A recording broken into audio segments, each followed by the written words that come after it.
Olympics has been one of the legacies from the ancient classical Mediterranean world, and how to avoid war, and how to elevate human spirit among the conditions of emulation and competition, but among a sportive climate, a sportive framework. And I think that sometimes the most oligarchical and imperialistic powers are trying to use these occasions to return precisely to a world of warfare, economic warfare, psychological warfare, like what it was supposed to prevent with the Olympics.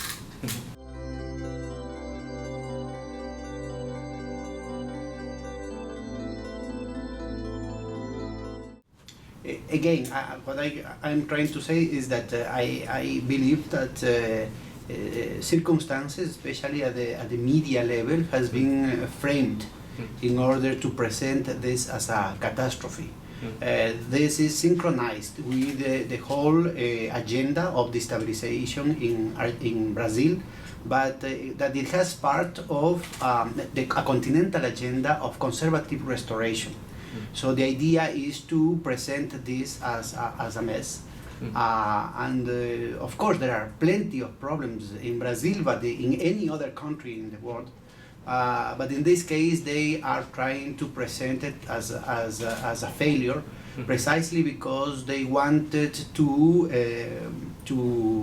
bury the experience, the Brazilian experience, progressive experience that had get out 40 million human beings out of poverty without any cost in terms of violence. You know, this is not a perfect experience, but you have one of the most important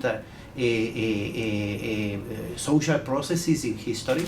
Thomas Piketty has written and has prepared a very interesting set of statistics about different countries in long time series that allows you to appreciate which is the nature of this effort that we are doing in Latin America. For the first time in history, without violence, without dead people, we are trying to transform the societies in a negotiation with the real owners of power, the empire, the oligarchy, and in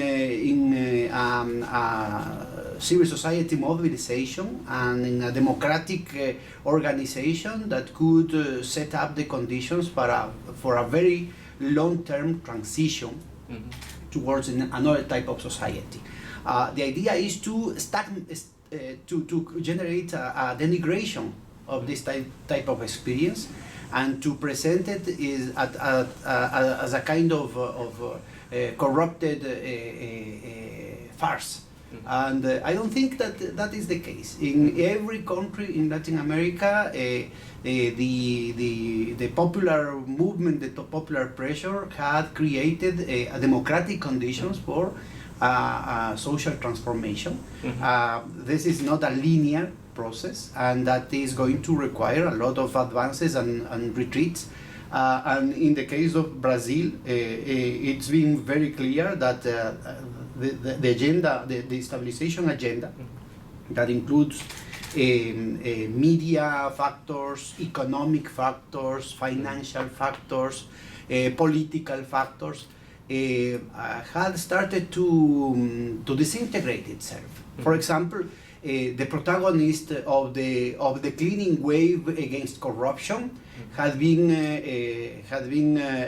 indicted already in several cases of corruption themselves, and so far they haven't articulated any real case.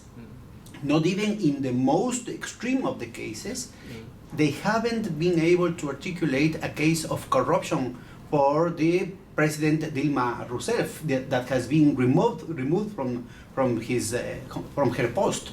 So what I think it is very important for the readers here in Hong Kong is to be alert not to be manipulated for the media and for the manipulation, for the control of information that comes from those areas. The preparation from the Olympics has been deployed with the maximum standard of responsibility and conscious, and I think it is going to be a celebration of peace and prosperity for the whole planet. Okay.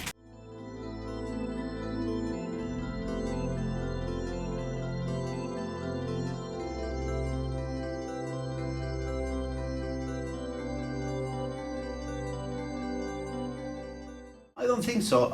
It is, of course, a huge investment, for a third world country, but it summons such a convergence of efforts, financial efforts, logistic efforts, diplomatic efforts, that defines a qualitative jump in terms of the nation's capabilities to face some challenges. Of course that this is a huge effort, but if the Brazilian people could surpass this period of stress and program tension on behalf of the powers of the past, I'm sure that they will be able to transform this effort in a very fructiferous future.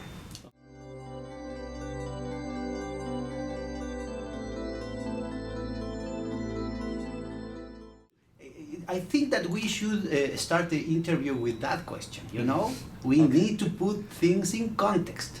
Yes. We are in the context of a global crisis of capitalism. No, and capitalism is economic warfare, and the capitalist crises are the exacerbation through other means of that economic warfare in order to create conditions for further monopolization.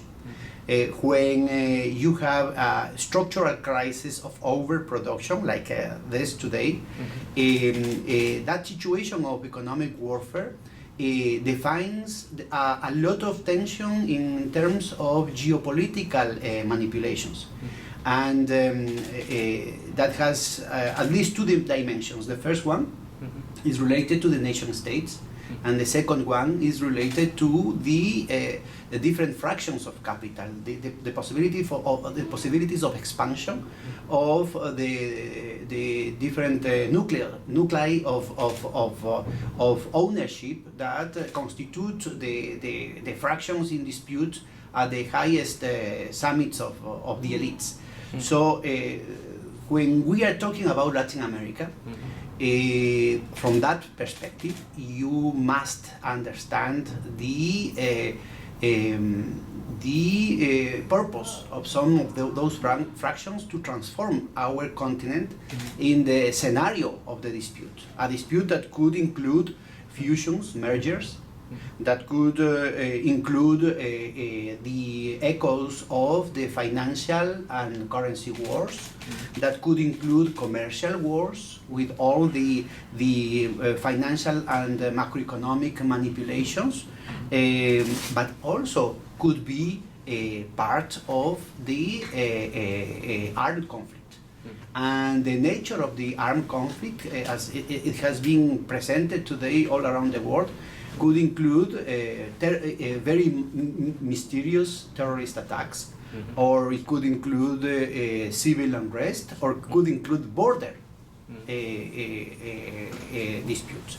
Remember that it is paradoxical that when the whole continent, for the first time in maybe in the whole history, was living simultaneously democratic and constitutional governments in every corner, the United States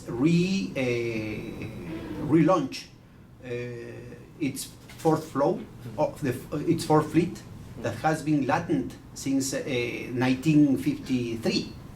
So it is very, very mysterious why the United States in a moment in which no country in the Latin American continent can pose a threat to its national security, had deployed such a tremendous military, logistic, and budgetary effort. At the same time, when they have at home very harsh disputes about the possibilities of budgetary expansion. They even had cut, for example, welfare programs within the United States, saying there is no money. They had shut down, for example, scientific avant-garde programs like NASA. Several of the programs of NASA. They had destroyed several of the conquests from the New Deal or from the Kennedy epoch because they say they don't have any money. Of course, they have a lot of money to give to the bankers, and they have a lot of money to give to the warmongers. So you have to understand what is going on in Latin America, and more specifically in Ecuador, in that framework. Ecuador is a third world country that on top of the traditional limitations, structural limitations of the of the international organization of the space imposed on those nation states by the 30 years of neoliberalism, you have the mutilation of the national currency. We don't have a national currency. We use the American dollar as the day-to-day transaction money. So you have to face, for example, the drop in the prices of oil that represents 40% of the fiscal budget without the possibility of the central bank aid. You have to face with very creative measures the challenge of continuing and intensifying the reforms process in favor of the people, the redistribution in favor of the people, investment in roads, hospitals, schools, bridges, ports, at the same time that you don't have money and you have the main source of international revenue in very serious difficulties.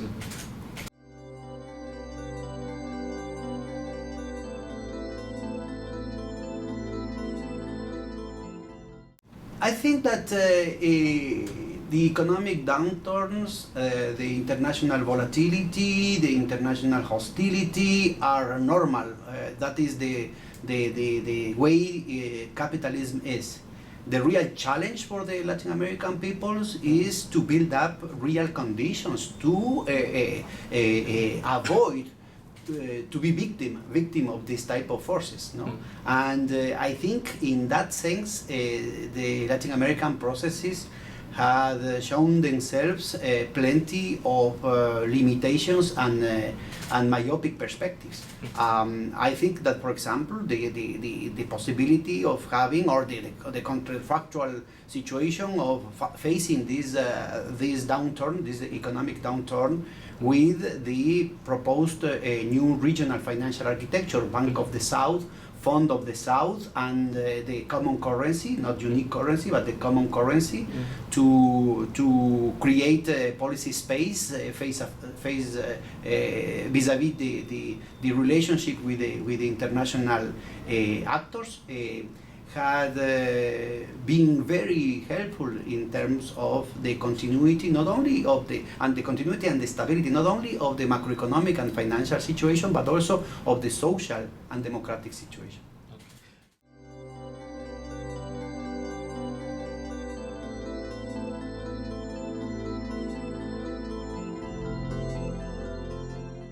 You know, in previous crises, in previous structural crises, out of desperation, even the elites were forced to be creative, to innovate. For example, during the 30s, in the middle of such a plunge of the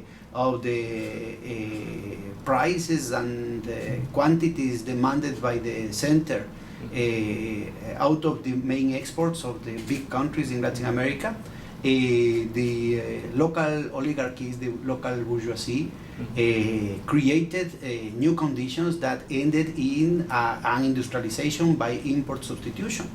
that became a strategy, a very successful strategy, that created new social horizons, that provoked the possibilities of social movements that consolidated democracy, and a very intense strand of democracy, much more vigorous than what you have, for example, in the United States or Europe, that was originally the kernel of those ideas, but that provoked at the same time a retaliation because of the balance of power that wave of social mobilization created, that balance of power that locally those mobilizations created, that ended up with the bloody dictatorship during the 60s and the 70s. No? So you must learn from the lessons of history, and maybe today it is time to see, as you pose in your question, the opportunity side of this crisis. I know that in Chinese, the sign for crisis is at the same time pains, but also opportunities. Yes. So I hope that the different historical subjects in Latin America could be aware of that opportunity, that occasion, and we can take advantage of these difficulties in order to create a qualitatively different horizon.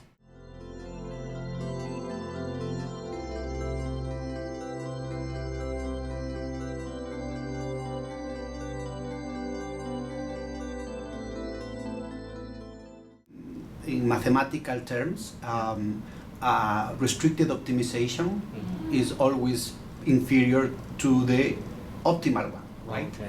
So we need all the degrees of freedoms, all the margin of maneuver that you could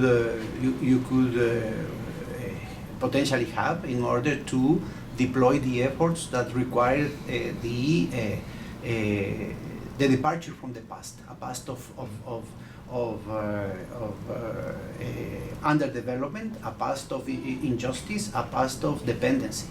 But as you suggested in your previous question, we learn how to take advantage of those limitations. And when the progressive forces assumed some of the responsibilities in government, 10 years ago, we were very creative, and without a national currency and in a very hostile environment with a situation, a structural situation of dependency of a couple of products in terms of the external sector, Ecuador was able to launch the most important stimulus package, even larger than China as a proportion of the GDP.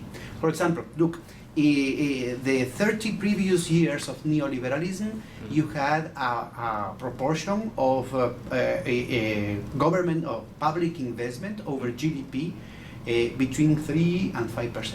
In the first year of the popular government, we raised that to 14%, 13-14%, and we reached even 16.6% a couple of years ago, previous to this drop in the price of oil. No?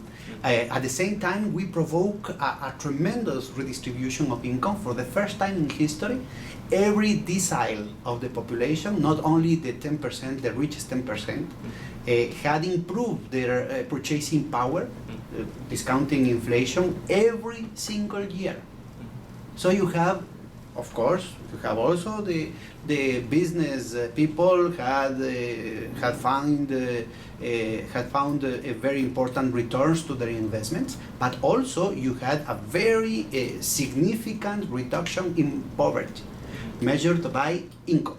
But also you have a very sharp reduction of poverty measured as the satisfaction of basic needs: hospitals, schools, welfare, the basic welfare, the protection to the most vulnerable segments of the population, the possibility of working in conviviality investments, including culture, including affirmative action mechanisms for the indigenous, the minorities, people with disabilities.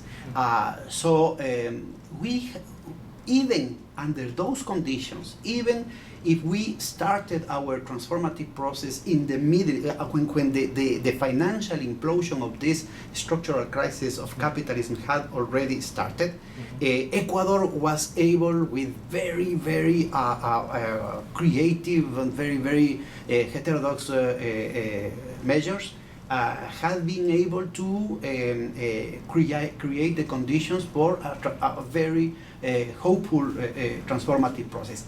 Unfortunately, the subjective conditions of most of the political actors in Ecuador had not been resilient enough, and the difficulties of the internal dialectics had created a kind of isolation of some elements, and at the same time the opportunity for the alt-right to return to power. So the government is still a government committed to progressive reforms, but the danger of having another local episode of this continental project of conservative restoration is very, very near. We hope that in the next elections that are going to be at the end of this year, the progressive forces could sustain the conditions of political hegemony.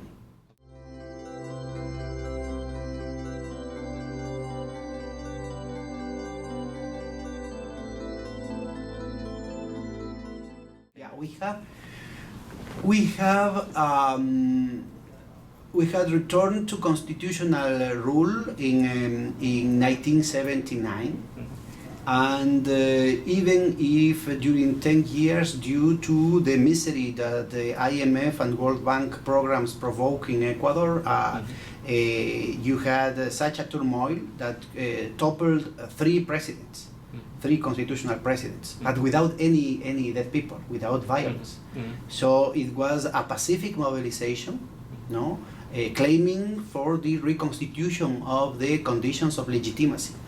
And that resulted in a constituent process. That means we created a social mobilization to write down another constitution based upon the discussions in every corner of the society. And that constitution that was approved by a referendum in 2008 is precisely the new institutional framework for the changes, the people's changes that I've been referring to.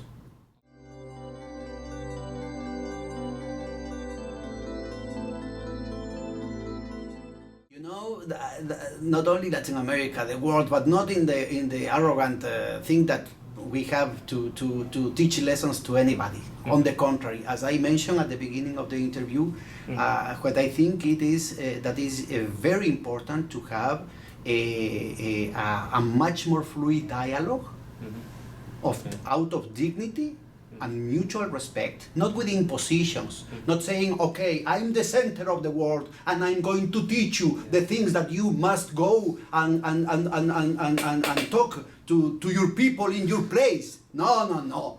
This is out of dignity, no? Out of dignity, equal people discussing with arguments, with reasons, with statistics, with facts, not with hegemonic, arrogant positions. And that is very important, it's urgent, because the problems here in China are the same problems that you have in Latin America, are the same problems that you have in Europe, are the same problems that you have in Africa. And we have a common enemy, imperialism, oligarchy, and the role of speculative capital that has an agenda of destabilization, chaos, and war for everybody.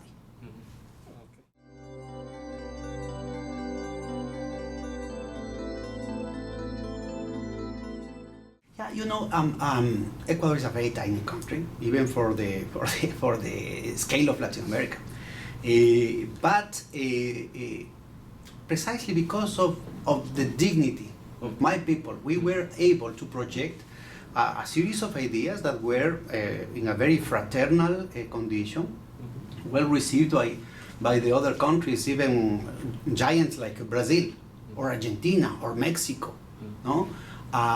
Or countries like Venezuela with much more money, for example.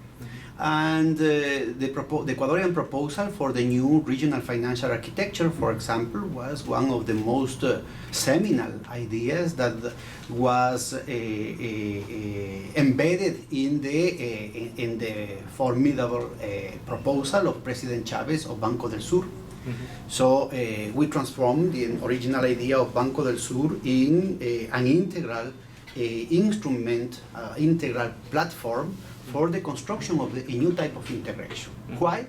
Because the old type of integration was totally unviable in Latin America. Neoliberalism had destroyed the conditions for a common market because each one of the countries had already engaged in extra-regional commitments that made impossible the textbook model of integration or common market. You cannot have a common tariff if you had already you had given already some preferential treatment to specific partners outside the region. You cannot have possibilities of integrating the respective productive matrices if you are totally obsessed or totally captured by the dynamics provoked by the frantic fragmentation of the chain value in the midst of globalization. You cannot be able to reconstruct the basis for sovereignty in terms of the reproduction of the economic processes if you are engaged in, for example, in some commitments related to the free, the so-called free trade that is actually validating the humongous subsidies that the countries in the north are giving to the big transnationals. Being through the financial sector, being through the research and development expenditure, being through other strategic institutions in which the South has totally a total structural disadvantage. So we need to build up almost from scratch new possibilities to build up those conditions, and the budget, the basic financing of this situation, the structure of incentives that could provoke other flows of commerce that are not the spontaneous ones related to the logic of globalization must be one of the basic steps that we have to undertake. And the new regional financial architecture precisely was devoted to this. Unfortunately, the political difficulties that I've been referring during the interview had prevented the full construction, the full concretion of that blueprint. However, for example, in the Bank of the BRICS, you can detect precisely the type of theoretical and operative proposal that Ecuador presented 10 years ago. Or, for example, in the Bank of Investment for Infrastructure in Asia, you can find the type of scope that we wanted to deploy with Bank of the South. I think that this is not late. This is not entirely a lost battle. The crisis itself is the crises in plural. The crises in plural themselves are going to provoke reactions in all the gamma of actors in Latin America, and even outside the continent. Calling attention about the stupidity of losing such a very good investment opportunity. You know, you have a whole continent with peace, stability, increasingly mature institutions, homogeneity in terms of ethnic situations, religion, culture, language. So this continuity could be a very, very fertile field to sow some investment, for example, from China, but also from Russia, from the Arab countries. Even those that are in war between them could find a possibility of convergence in this invitation for Latin America, the United States, Europe. It doesn't matter which part of the world could find the possibility, for example, of a network of railroads. And even better, if we can use the Chinese technology of the maglev in order to connect Sao Paulo with Buenos Aires and Quito in a regional domestic market that could endogenize prosperity and peace in the continent. Okay. Thank you very much for your patience, and I hope that your readers are going to find this interesting.